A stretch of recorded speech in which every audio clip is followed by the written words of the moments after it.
प्यारे बच्चों नमस्कार, स्वागत है आप सभी का आपके प्यारा सा स्टडी प्लेटफॉर्म पे। मैं आशा करता हूं कि आप सब लोग बहुत अच्छे होंगे। सॉरी आज लेट हो गया और इसके पीछे का कारण था कि बच्चों साइंस संग्रह एप्लीकेशन पे बच्चों का जो टेस्ट हुआ था उनका रिजल्ट आज आउट करना था और जो भी बच्चे रैंकर्स थे उनको अप्रिशिएट करना था, तो इसके वजह से थोड़ा सा डिले हो गया हूँ। पर सॉरी, हो ही जाता है ना चाहते हुए भी। चलिए स्टार्ट करते हैं आज के लेक्चर को। और हमारा चैप्टर चल रहा है बच्चों, chapter number 2, class 12 chemistry, billion chapter, जिसको अंग्रेजी में सॉल्यूशन कहते हैं। और इस चैप्टर का आज पार्ट 2 हम लोग पढ़ने वाले हैं, लेक्चर नंबर 2 हम लोग पढ़ने वाले हैं। क्या पढ़ने वाले हैं बच्चों? Lecture number 2। यानी कि लेक्चर नंबर 1 पढ़ाई हो चुका है, जिसका वीडियो प्लेलिस्ट में है। और मैं आपसे जरूर रिकमेंड करूंगा कि अगर आप नहीं देखे होंगे तो इसके पहले उसे जरूर देख लीजिएगा, या अगर आप देखे होंगे तो इसे जरूर देखिए। और एक बार अपने सेशन को हर जगह पे इस सेशन को शेयर कर दीजिए अपने सभी ग्रुप में। जितने भी बच्चे होंगे वो जुड़ जाएंगे और हम लोग वापस पढ़ाई को स्टार्ट कर पाएंगे। चलिए स्टार्ट करते हैं बच्चों। और काफ़ी बच्चों ने मेहनत किया है, अच्छा रिजल्ट लाया है आज के हमारे एप्लीकेशन के टेस्ट में। पहला टेस्ट हुआ था जिसमें बहुत अच्छे 6 बच्चे हैं जो 1 2 3 मैथ और बायो के स्टूडेंट हैं, उन्होंने बहुत अच्छा रैंक हासिल किया है और मज़ा आया, काफ़ी बच्चे खुश हैं। तो चलिए, और अब पारी है आपकी, आपको तैयार होना है अपनी लड़ाई के लिए। क्लास 12 केमिस्ट्री का चैप्टर नंबर 2 का लेक्चर नंबर 2 आज। तो कल हम लोगों ने पढ़ा था बच्चों, मैं आप सभी लोगों से एक रिक्वेस्ट करूंगा कि अंत तक सेशन को देखिए, पेन पेपर के साथ रहिए, पेन पेपर के साथ पढ़िएगा तो मजा आएगा। हम लोगों ने कल पढ़ा था, इसके पहले काफी सारी चीजों को हम लोगों ने चर्चा किया था।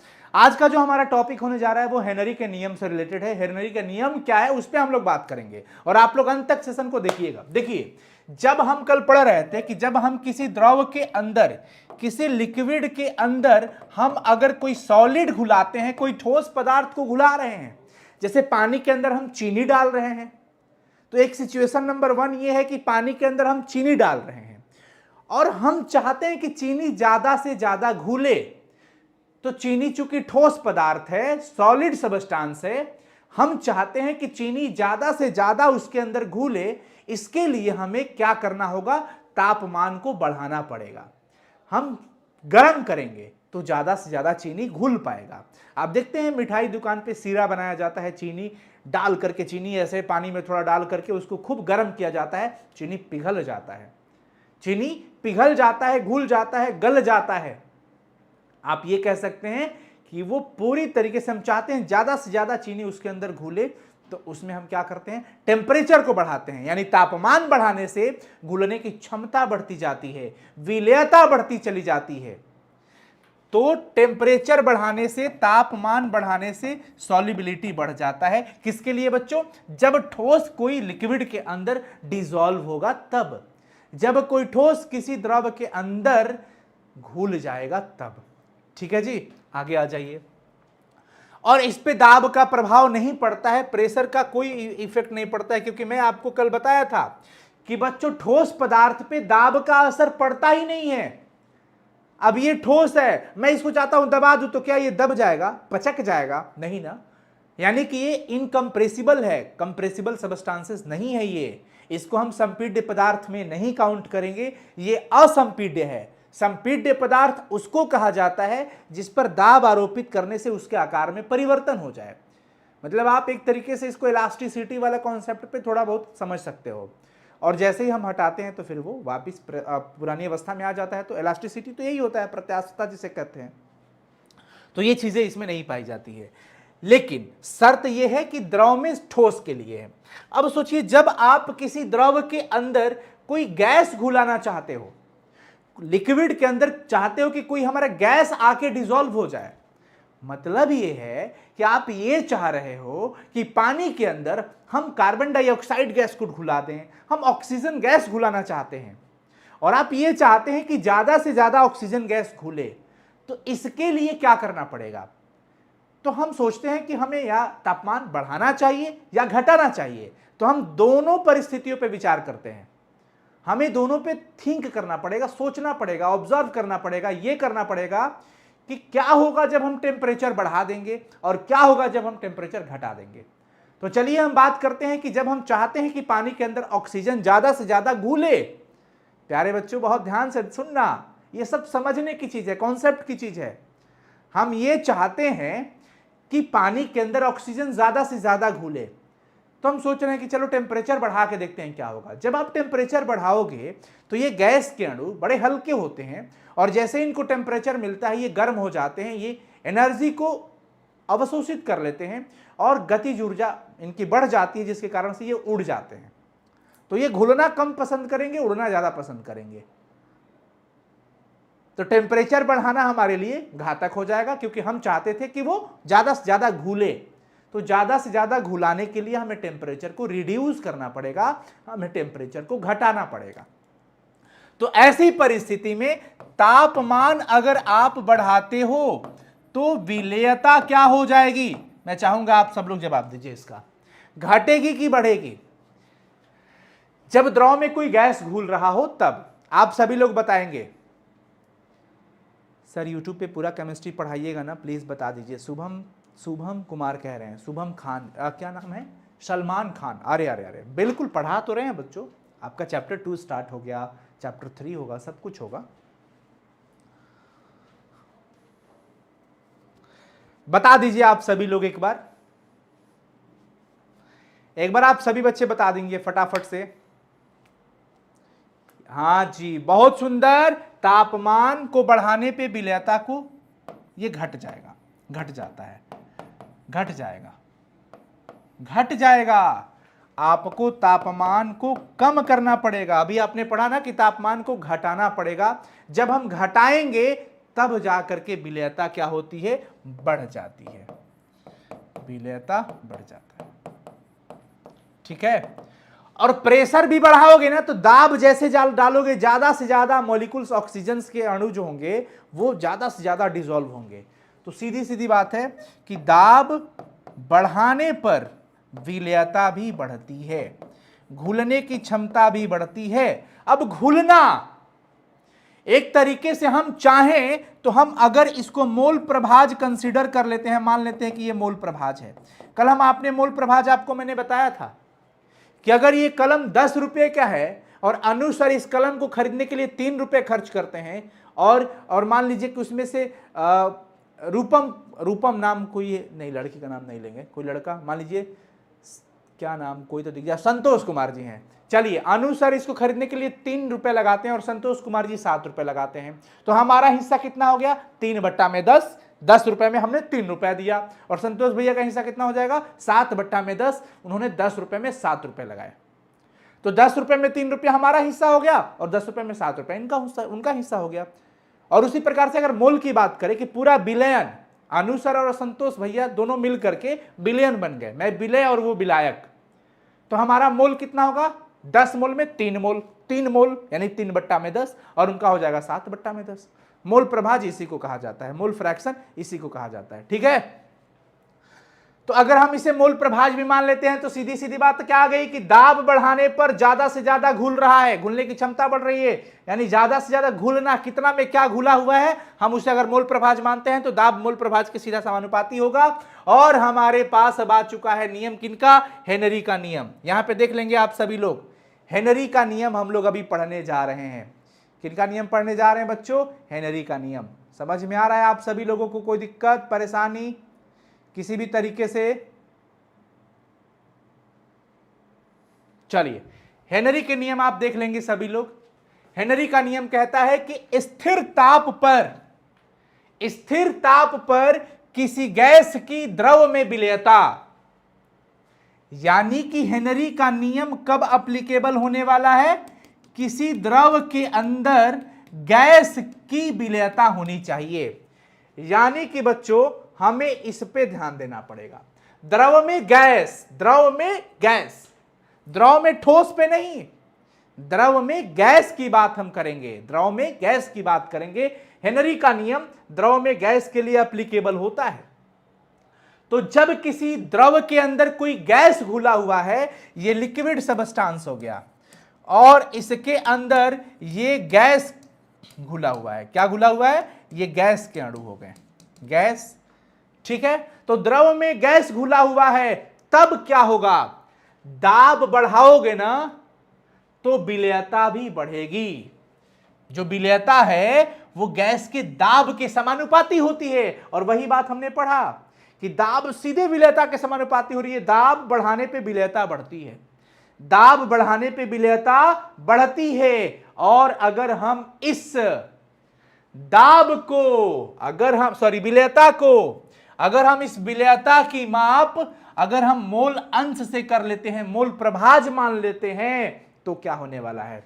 तो चलिए, प्रेशर जो है P समानुपाती, मतलब मैं यहां पे सीधे लिख रहा हूं कि दाब समानुपाती होता है विलेयता का। और हम इस प्रेशर को, विलेयता को कंसीडर कर रहे हैं मोल प्रभाज मतलब x से। तो ये हटा, बराबर का चिन्ह लगा और एक कांस्टेंट k लग गया, KH लगा। ये हटा तो बराबर का चिन्ह और एक नियतांक लग गया KH और ये साथ में x हो गया। अब जरा गौर करिएगा आप सभी लोग, बहुत इंपॉर्टेंट चीज है, P बराबर KHX। अब ये सवाल आपसे ऑब्जेक्टिव में पूछा जाएगा कि हेनरी का नियम निम्नलिखित में से कौन है, तो आपका जवाब होना चाहिए P बराबर KHX। जहां KH क्या हो गया भैया जी? KH हो गया हेनरी कांस्टेंट, H से हेनरी हो गया, ये हेनरी नियतांक हो गया बच्चों। क्या हो गया जी? हेनरी नियतांक हो गया। हम इसे हेनरी का नियतांक कहेंगे, ठीक है? हम इसे क्या कहेंगे? हेनरी नियतांक, जहां KH बराबर हेनरी कांस्टेंट। X क्या हो गया? मोल प्रभाज। X क्या हो गया? मोल प्रभाज। और P क्या हो गया? गैस का दाब, P फॉर प्रेशर। तो यहां पे दिख रहा है कि ये दाब हो गया। अब अगर हम यहां से KH का वैल्यू निकालें तो KH बराबर क्या आ जाएगा? P बट्टा में X आ जाएगा। मैथमेटिक्स से आप समझ रहे होंगे, P बट्टा में X। अब KH और X को जरा गौर से देखिएगा, ये ऊपर नीचे उल्टा वाला कहानी पे जा रहा है, ये उल्टा सिचुएशन पे जा रहा है, एक दूसरे के, मतलब आप कह सकते हो कि इनवर्सली प्रोपोर्शनल हम कह सकते हैं।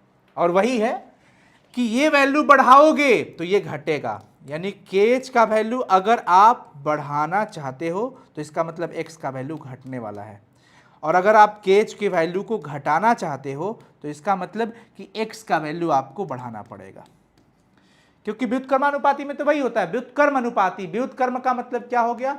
उल्टा। व्युत्क्रम, व्युत्क्रम उल्टा होना, ठीक है? ये वैल्यू बढ़ाना पड़ेगा। ये है बच्चों हेनरी का नियम, P बराबर KHX, यानी कि हम विलेयता को मोल प्रभाज कंसीडर कर लेते हैं। At constant temperature the solubility of gas, gas की सॉल्युबिलिटी यानी गैस की विलेयता in a liquid is proportional to the pressure of the gas, gas के दाब के समानुपाती होती है। यानी दाब हम बढ़ाएंगे तो विलेयता बढ़ने वाला है, और दाब को घटाएंगे तो विलेयता घटने वाली है। और हम विलेयता को मोल प्रभाज मान रहे हैं। हम विलेयता को क्या मान रहे हैं बच्चों? मोल प्रभाज मान रहे हैं, ठीक है? चलिए आगे की ओर चलते हैं बच्चों। ये तो हमने देख लिया। वाष्प दाब की बात आती है कि वाष्प दाब क्या होता है, वेपर प्रेशर किसको कहा जाता है, वाष्प दाब क्या होता है। देखो बहुत गौर से समझिएगा, वाष्प के द्वारा डाला गया दाब ही वाष्प दाब कहला सकता है। अब समझना है, मैं आपको एक सिचुएशन देता हूं। हमारे पास एक कंटेनर है, कंटेनर में है भैया पानी, कंटेनर में क्या है? पानी है। बस सोचिएगा, समझिएगा, तब मजा आएगा।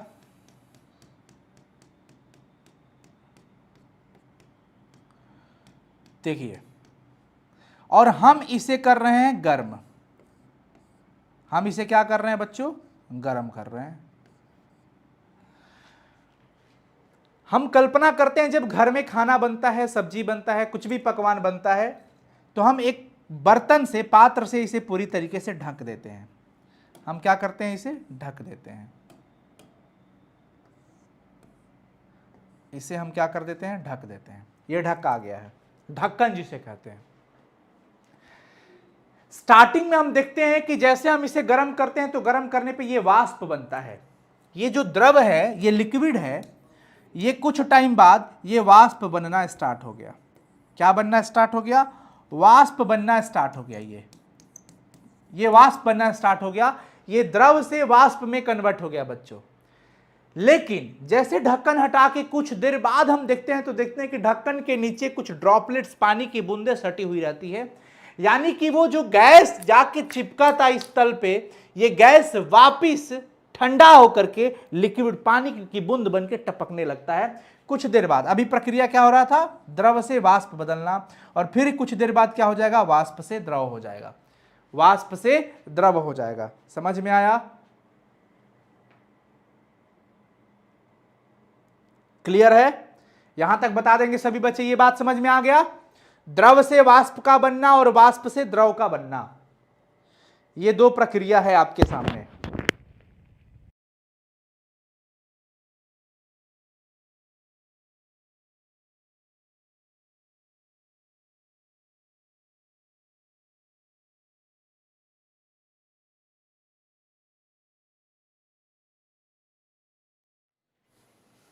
हाँ क्लियर है, बहुत सुंदर, क्लियर है। चलो अब यहां पे हम समझना क्या चाहते हैं, हम चाहते हैं कि जो द्रव का वाष्प बना था, गैस का अणु बना था, वो इस पात्र पे कुछ दाब डालेगा क्या? द्रव के वाष्प हैं, जो वेपर का जो मॉलिक्यूल बन रहा है, वो क्या इस बर्तन पे दाब डालेगा क्या? बिल्कुल डालेगा। उसी आरोपित दाब को हम क्या कहते हैं, वाष्प दाब। क्या कहते हैं, वाष्प दाब। अब यहां पे एक अवस्था लिखा गया है, साम्यावस्था, इक्विलिब्रियम स्टेट। साम्यावस्था को समझना है, द्रव से वाष्प बन रहा है और स्टार्टिंग में इस प्रक्रिया को, जो द्रव से वाष्प बनने की प्रक्रिया होती है, इसको हम लोग कहते हैं वेपोरेशन, इवेपोरेशन, वाष्पन, और जो वाष्प से द्रव बनता है उसको हम लोग कहते हैं संघनन, कंडेंसेशन। स्टार्टिंग में सिर्फ क्या होगा, वाष्पन होगा, क्योंकि शुरू में लिक्विड जो है बच्चों वो गैस में कन्वर्ट होगा। हम गर्म कर रहे हैं तो पानी जो है द्रव में है और ये गैस में बनना स्टार्ट होगा, वाष्प में बनना स्टार्ट होगा। तो पहले तो द्रव से वाष्प बनना यानी कि वाष्पन की प्रक्रिया हो रही है, कुछ टाइम बाद संघनन भी स्टार्ट हो गया, यानी कि वाष्पन भी चल रहा है और संघनन भी आ रहा है। एक ऐसा पॉइंट आएगा जहां पे दोनों का रेट बराबर होगा। जैसे मान लीजिए एक आदमी इधर से आ रहा है और एक आदमी उधर से आ रहा है, एक ऐसा मीटिंग पॉइंट तो आएगा जहां पे दोनों बराबर मिलेंगे, एकदम सिचुएशन बराबर होगी। That situation, that state is called equilibrium state. उस अवस्था को हम लोग साम्यावस्था कहते हैं, जब वाष्पन की दर और संघनन की दर एक टाइम पे दोनों का दर बराबर हो जाएगा, उस अवस्था को हम कहते हैं साम्यावस्था। और इस अवस्था में जो वाष्प के अणु होंगे, वो अणु पात्र पे जो दाब डालेंगे, द्रव की सतह पर लगने वाले दाब को वाष्प दाब कहते हैं। द्रव के सतह पर जो दाब आरोपित होगा उसको हम लोग वाष्प दाब कहते हैं। The pressure exerted on the surface of a liquid by vapor molecules in equilibrium state at a certain temperature is called vapor pressure. समझ आ गया? और खुले पात्र के लिए नहीं, ये बंद पात्र के लिए होता है। देखिए स्टार्टिंग में क्या हो रहा है, वेपोरेशन हो रहा है, वाष्पन की प्रक्रिया, और फिर दोनों प्रक्रिया स्टार्ट हो गया। तो वाष्प दाब आप लोग समझ गए होंगे, वाष्प दाब आप लोग जरूर समझ गए होंगे। सर हेनरी का नियम आता है? बिल्कुल आता है, हेनरी का नियम भी आता है, हेनरी का नियम का अनुप्रयोग भी आता है कि हम लोग इसके एप्लीकेशन पे कहाँ कहाँ जाते हैं, समुद्र में गोताखोर जाते हैं इसी एप्लीकेशन पर, ऊंचाइयों पर खाना पकना, ये सब इसी कॉन्सेप्ट पे चलता है, प्रेशर का बढ़ना वाला ये सब, और उसका तो अलग कॉन्सेप्ट भी है। और प्लस में आप समझ लीजिए कि सोडा वाटर कोल्ड ड्रिंक्स वगैरह को हाई प्रेशर पे सील किया जाता है, ढक्कन बंद किया जाता है, वो भी हेनरी के नियम का अनुप्रयोग भी है, इनका लिमिटेशंस भी है।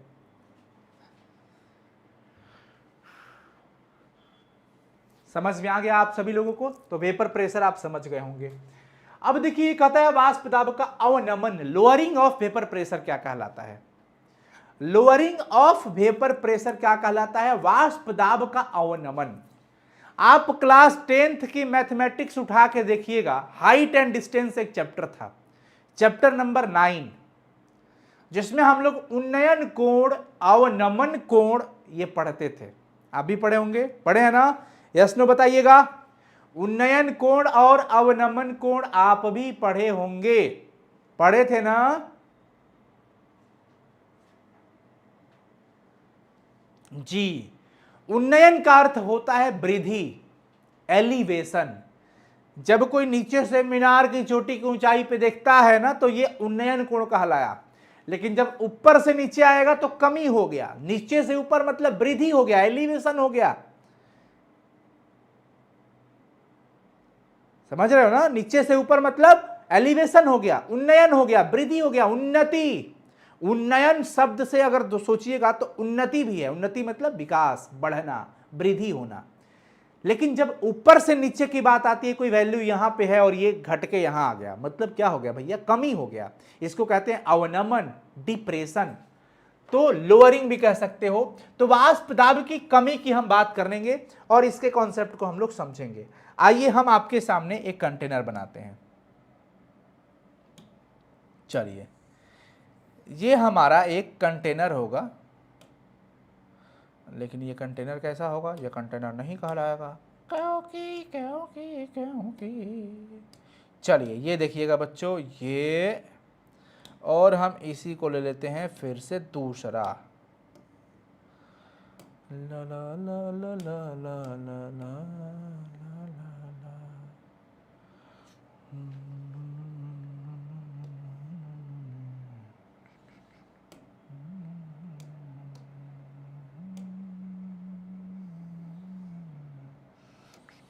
हाँ, चलिए इस पे हम लोग देखते हैं बच्चों। हम क्या करते हैं, ये मान लीजिए दूध ले लिए, चलो दूध पे ही समझ लेते हैं। हम दूध को क्या कर रहे हैं, गर्म कर रहे हैं, ऐसे नहीं।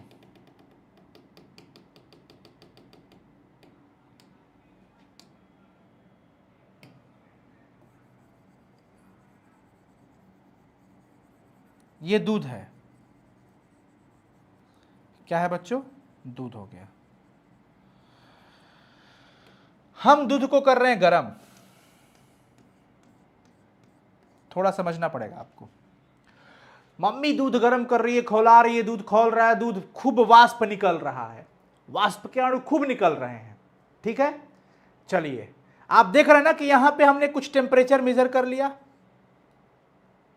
और हमने वाष्प दाब भी देख लिया कि यहां पे कितना दाब आएगा। और ये कैसे निकालेंगे, जैसे मान लीजिए 4 लोग 4 थप्पड़ मारेंगे, 10 लोग 10 थप्पड़ मारेंगे, 20 लोग 20 थप्पड़ मारेंगे, तो सबसे ज्यादा चोट कहां पे जाने वाला है, 20 लोग। तो नंबर ऑफ लोग बढ़ाइएगा, थप्पड़ ज्यादा बढ़ेगा तो चोट भी ज्यादा बढ़ेगा।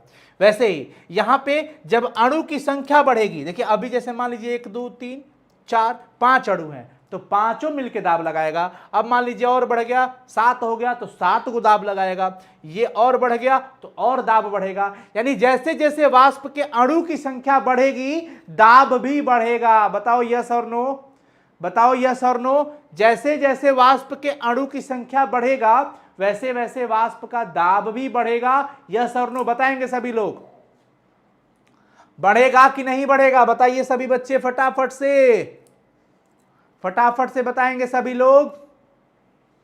हाँ बढ़ेगा। अब हमने ये देख लिया कि दूध गर्म हो रहा है, खूब खौल रहा है, मम्मी खूब तेजी से दूध को गर्म करे जा रही हैं। लेकिन कुछ ही देर के बाद वो क्या करते हैं कि इतना मुट्ठी में पूरा चीनी उठा करके डाल देती है। अब जैसे ही वो चीनी डालती है, तब देखिएगा उस टाइम पे पहले जितना भाप निकल रहा था, वाष्प निकल रहा था, वेपर निकल रहा था, अब चीनी जैसे डाला गया उस टाइम पे कम हो जाता है वाष्प, वाष्प कम हो जाता है। बताइए यस और नो। आप कल्पना करिए, थोड़ा सा सोचिए कि जैसे ही चीनी उठा के डाल दिया गया, वैसे ही वाष्प पहले से कम होता है कि नहीं। पहले जितना वाष्प निकल रहा था, भाप निकल रहा था, क्या उतना तुरंत अभी निकलेगा, डालने के बाद नहीं निकलेगा। बताइए, नहीं निकलेगा। यस, देखिए वीडियो आप लोग जरूर लाइक कर दिया करिए, अच्छा रहेगा।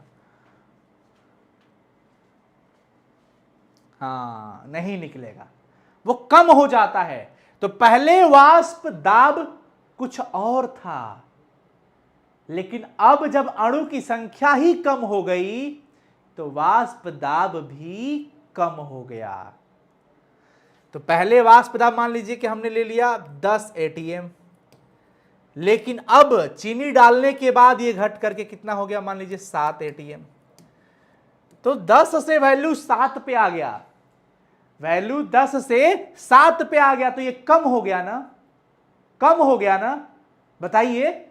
इसी को कमी कहते हैं। क्या हो गया? वाष्प दाब में कमी, वाष्प दाब में कमी, वाष्प दाब में। अब कमी को ही आप क्या कहोगे? अवनमन, डिप्रेशन या लोअरिंग, लोअरिंग।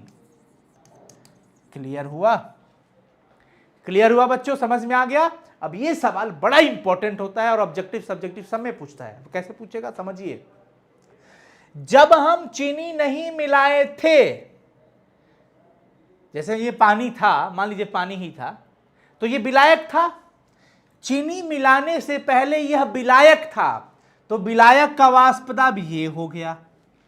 लेकिन चीनी मिला दिए तो चीनी विलय का काम कर गया, तो विलायक प्लस विलय यानी कि सॉल्यूट प्लस सॉल्वेंट, ये सॉल्यूशन बन गया, यानी विलयन बन गया।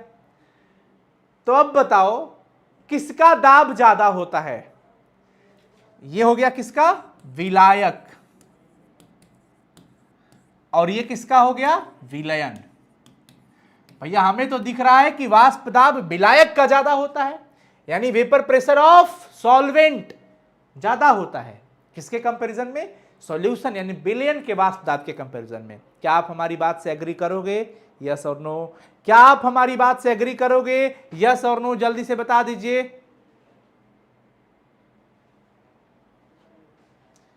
ये उज्जवल कुमार कहाँ? सर आप ऐप में केमिस्ट्री को नहीं पढ़ा रहे हैं। खूब पढ़ा रहे हैं, रच के पढ़ा रहे हैं, डेली पढ़ा रहे हैं। कहाँ देख रहे हैं आप? साइंस संग्रह एप्लीकेशन के प्रहार बैच 2025 में ताबड़तोड़ पढ़ाई चल रही है। प्रतिदिन 6-6 घंटे की क्लासेज चल रही है सारे सब्जेक्ट का, और ये बच्चे मजे से पढ़ाई कर रहे हैं। तो आप नहीं पढ़ रहे हैं अभी, तो आप ज्वाइन करिए और पढ़ाई अपना स्टार्ट करिए। और ये आपके लिए रिवीजन का काम करेगा, डोज का काम करेगा, रिवीजन डोज। तो ये रिवीजन डोज का काम हो गया आपके लिए। यस, एग्री कर रहे हैं आप सभी लोग? तो अब सवाल पूछा जाएगा कि किसका वाष्प दाब ज्यादा होता है? किसका वाष्प दाब ज्यादा होता है? तो क्या जवाब होगा? विलायक का वाष्प दाब विलयन के वाष्प दाब से ज्यादा होता है। ठीक है। अब कमी कितना का हुआ है? पहले 10 था ये वैल्यू, अब ये घट के कितना हो गया? 7 हो गया। तो 10 में से 7 गया तो 3। तो 10 में से आपने क्यों घटाया? क्योंकि ज्यादा में से कम घटेगा, और ये ज्यादा कौन था? विलायक। यानी कि वाष्प दाब में जो कमी हुई है, जो वाष्प दाब में हम लिखेंगे पहले, क्या हमारा पॉइंट होगा? क्या कि विलायक का वाष्प दाब, ये शुद्ध विलायक का वाष्प दाब विलयन के वाष्प दाब से, विलयन के वाष्प दाब से ज्यादा होता है। विलयन के वाष्प दाब से ज्यादा होता है, विलयन के वाष्प दाब से ज्यादा होता है। अब यहां पर समझ जाइए, यानी कि अगर हम विलायक के वाष्प दाब को P0 मानते हैं और विलयन के वाष्प दाब को PS मानते हैं, तो P0 हमेशा PS से ज्यादा होगा। PS मतलब सॉल्यूशन का, नॉट मतलब समझ जाइए विलायक का। तो वाष्प दाब में जो कमी आई है, जो वाष्प दाब का अवनमन निकलेगा, जो कमी निकलेगा, वो कैसे निकलेगा? कमी ज्यादा वाले में से कम को घटा देंगे। किसका? विलायक का वाष्प दाब ज्यादा था, तो विलायक का वाष्प दाब में से हम विलयन के वाष्प दाब को माइनस कर देंगे। माइनस कर देंगे बच्चों विलयन का वाष्प दाब। क्लियर? समझ में तो जरूर आ रहा होगा। वाष्प दाब, ठीक है। यानी कि जो डेल्टा पी आने वाला है, जो कमी जो चेंजेस दिख रहा है, वो विलायक का वाष्प दाब मतलब P0 माइनस PS। वाष्प दाब का अवनमन बराबर क्या होता है बच्चों? P0 minus PS। ध्यान रखना पड़ेगा आप सभी लोगों को। वाष्प दाब का अवनमन, वाष्प दाब में जो कमी आई है, लोअरिंग इन वेपर प्रेशर, वो P0 माइनस PS। और जब ये रिलेटिव कर देगा, अपेक्षिक पूछ देगा, तो नीचे में विलायक वाला रख देना होगा। अपेक्षिक अवनमन की बात जब आ जाएगी, वाष्प दाब का अपेक्षिक अवनमन, relative lowering of vapour pressure, short में इसको RLVP भी कहा जाता है। आर एल वीपी भी कहा जाता है। आर मतलब रिलेटिव, एल से लोअरिंग, वे से वेपर और पी से प्रेशर। अब क्या हो गया, शुद्ध विलायक के सापेक्ष जो अवनमन हुआ, आपने पढ़ा अवनमन का मतलब क्या, आपने पढ़ा P not minus P S, यही ना पढ़ा आपने। अवनमन का मतलब क्या पढ़ा, P not minus P S. लेकिन जब अपेक्षिक की बात होगी तो शुद्ध विलायक के सापेक्ष विलायक वाला कौन था, पी नॉट। ये हमारा निकल गया अपेक्षिक अवनमन। तो हम यहां लिखेंगे वाष्प दाब का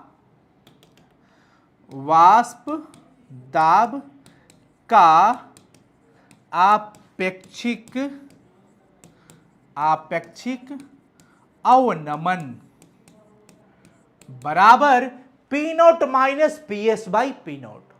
भैया ये बिल्कुल आपको दिमाग में रखना पड़ेगा। R L VP equal to relative lowering of vapour pressure, the depression या lowering of vapour pressure with respect to the pure solvent. Pure solvent के रिस्पेक्ट में जब नीचे आ गया, मतलब ये प्योर सॉल्वेंट वाला रिस्पेक्ट की बात हो रही है, उसको हम लोग कहते हैं relative depression of vapour pressure, relative lowering of vapour pressure. ये क्या हो जाएगा, P naught minus P S by P note. मुझे लगता है कि आप जरूर समझ गए होंगे। यस नो का जवाब आ जाए एक बार तो फिर मजा आ जाएगा।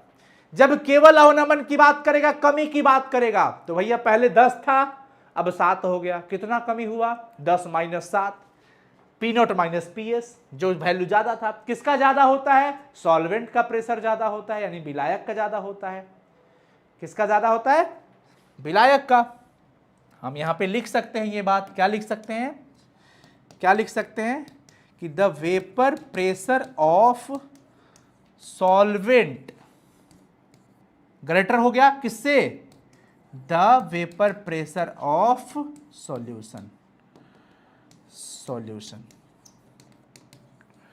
और हम चाहें तो इसमें हम लिख सकते हैं the vapour pressure of pure solvent. समझ गए होंगे आप सभी लोग, क्लियर हो गया। तो यहां तक आपको कोई दिक्कत वाली बात नहीं होगी। अब इसी से रिलेटेड एक वैज्ञानिक आ गए, एक नियम दे दिए, जिनका नाम था रावल। उनको राउल्ट भी कहते हैं, रावल भी कहते हैं। तो रावल्ट जी ने बच्चों एक नियम दिया। क्या दिया, नियम दिया। उस नियम का नाम ही रखा गया कि भाई वाष्प दाब के आपेक्षिक अवनमन के संदर्भ में रावल्ट का नियम क्या होता है। वाष्प दाब के आपेक्षिक अवनमन के संदर्भ में रावल का नियम क्या होता है, यह नियम हमारे सामने आ गया है। अब गौर करिएगा आप सभी बच्चे। देखिए रावल्ट चचा का कहना यही था, जब ये नियम बता रहे थे, जब हम आपकी क्लास में आ रहे थे, तो आपकी क्लास में आने से पहले इनका फोन आया था, स्वर्ग से फोन किए थे कि बबुआ जा तरफ पढ़ावे। तो का समझेगा बच्चन के, हम बोले चाचा बता दीजिए क्या बताना है। तो उन्होंने कहा क्या कि भाई आर एल वीपी पहले पता होना चाहिए आपको, आर एल वीपी पहले पता होना चाहिए। आर एल वीपी का मतलब क्या, P not minus P S बट्टा में पी नॉट, जो अभी हम लोगों ने पढ़ा। आर एल वीपी मतलब P not minus P S बट्टा में पी नॉट। अब ये सब क्या है, ये है वेपर प्रेशर, वाष्प दाब विलायक का, और ये है विलयन का। अब मैं थोड़ा आपका टेस्ट लेना चाहता हूं, ले लूं टेस्ट। चलिए हम एक स्टेटमेंट बोलेंगे, आपको सिर्फ ये बताना है कि मैं गलत बोल रहा हूं या सही, यानी कथन सत्य है या असत्य। सत्य होगा तो ट्रू, टी फॉर ट्रू, और असत्य होगा तो फॉल्स, एफ फॉर फॉल्स। ठीक है, आप कमेंट सेक्शन में सिर्फ टी और एफ का इस्तेमाल करेंगे।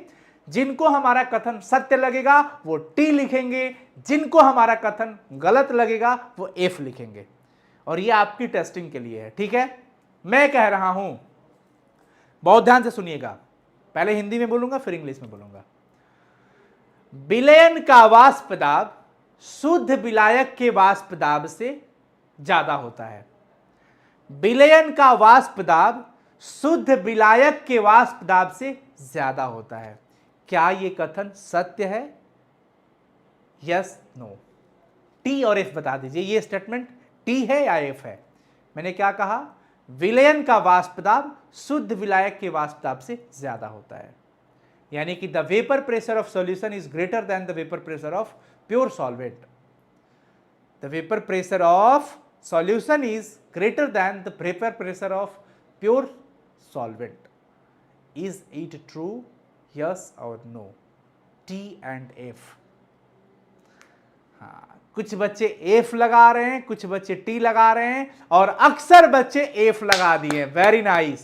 यानी हमने स्टेटमेंट गलत बोला, हमने उल्टा बोला है, ये नहीं होता है। हमने क्या बोला? विलयन का वाष्प दाब शुद्ध विलायक के वाष्प दाब से ज्यादा होता है। ये स्टेटमेंट गलत है। शुद्ध विलायक का वाष्प दाब विलयन के वाष्प दाब से ज्यादा होता है, ये सही है। तो जो बच्चे एफ लगाए हैं वो 100% दिल और दिमाग से क्लास में प्रेजेंट है, और जो बच्चे टी लगाए हैं उनमें अक्सर संभावना यही है कि या तो वो पूरी तरीके से ध्यान नहीं दे पाए, उनका ध्यान कहीं और है, या फिर वो समझ नहीं पाए थे। तो फिर से वापस में समझा दिया आपको। ठीक है, क्लियर है? कोई दिक्कत किसी को, कोई परेशानी? नो परेशानी। चलिए आगे बढ़ते हैं बच्चों। तो अब इससे रिलेटेड रावल्ट ने क्या नियम दिया? उन्होंने कहा कि देखिए भाई, जो भी आप सॉल्यूशन बनाते हैं, जो भी आप विलयन बनाते हैं, उस विलयन में क्या क्या होता है? हमने कहा चचा विलय और विलायक होता है। बोले बस बहुत बढ़िया बेटा जवाब दिए हो। बोले हाँ चचा जवाब तो सही दिए हैं। अब आप पूछे विलयन में क्या क्या होता है, तो विलयन में विलय और विलायक ही तो होता है। तो उन्होंने कहा कि देखो ध्यान देना, विलायक को गोली मार दो। बोले ठिसकिया, विलायक को मार दिया गोली। तो बोले बचा कौन? बोले विलय। तो बोले कि विलय का मोल प्रभाज तुम निकालो। हम बोले हाँ कैसे निकाले? बोले निकालो तुम। बोले ठीक है निकाल लेंगे। तो विलय का जो मोल प्रभाज होगा वो RLVP के बराबर होगा। बोले अच्छा ऐसा है, आप श्योर है कि विलय का मोल प्रभाज RLVP के बराबर आएगा? उन्होंने कहा 100%। ऐसी हवा में तो नहीं बोल रहा हूं, ऊपर से बात कर रहा हूं। बोले हाँ ये बात। यानी कि बच्चों, विलयन के किसी वाष्पशील अवयव जो बहुत आसानी से जल्दी से कम तापमान पर ही, कमरों के ताप से भी कम ताप पर वो वाष्प में बदल जाता है, उसको वाष्पशील पदार्थ कहते हैं। और हम ये जो नियम पढ़ने जा रहे हैं वाष्प दाब के आपेक्षिक अवनमन के संदर्भ में, ये वाला नियम, ये नियम उन्होंने कहा कि जो तुम नियम पढ़ने जा रहे हो उसमें यह ध्यान रखना कि जो विलय का मोल प्रभाज होगा वो सीधे RLVP के बराबर होगा। RLVP के बराबर होगा, यानी कि किसी तनु विलयन के वाष्प दाब का अपेक्षिक अवनमन उस विलय के मोल प्रभाज के बराबर होता है। The relative lowering of vapour pressure, यानी कि RLVP, ये विलय के मोल प्रभाज याद करिए, विलय का मोल ऊपर और नीचे टोटल विलयन का होता था, इसके बराबर होता है। अब RLVP क्या होता है? तो हमने तुरंत अभी पढ़ा था, P0 माइनस PS बट्टा में P0 इज RLVP, और ये N बट्टा में N प्लस N। ये है बच्चों वाष्प दाब के आपेक्षिक अवनमन के संबंध में रॉवल का नियम। तो मुझे लगता है कि आप लोगों को यह ध्यान में रखना चाहिए। अब ये पूछ देगा यह किसका नियम है, तो कहेंगे ये तो रॉवल जी का नियम है, जो वाष्प दाब के आपेक्षिक अवनमन के रिलेटेड है। क्योंकि देखिए वाष्प दाब का आपेक्षिक अवनमन उस विलयन में उपस्थित विलय के मोल प्रभाज के बराबर होता है। The relative lowering of vapour pressure of dilute solution is equal to the mole fraction of solute present in it. जो उसके अंदर प्रेजेंट है सॉल्यूट, उस सॉल्यूट के मोल फ्रैक्शन के इक्वल होता है RLVP। क्लियर है? क्लियर है? क्लियर है? कोई दिक्कत बताएंगे सभी बच्चे? कोई परेशानी?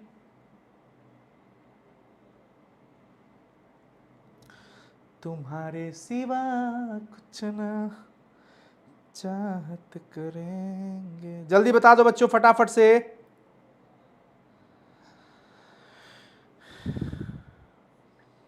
क्या क्लियर हो गया? बहुत बढ़िया, बहुत सुंदर।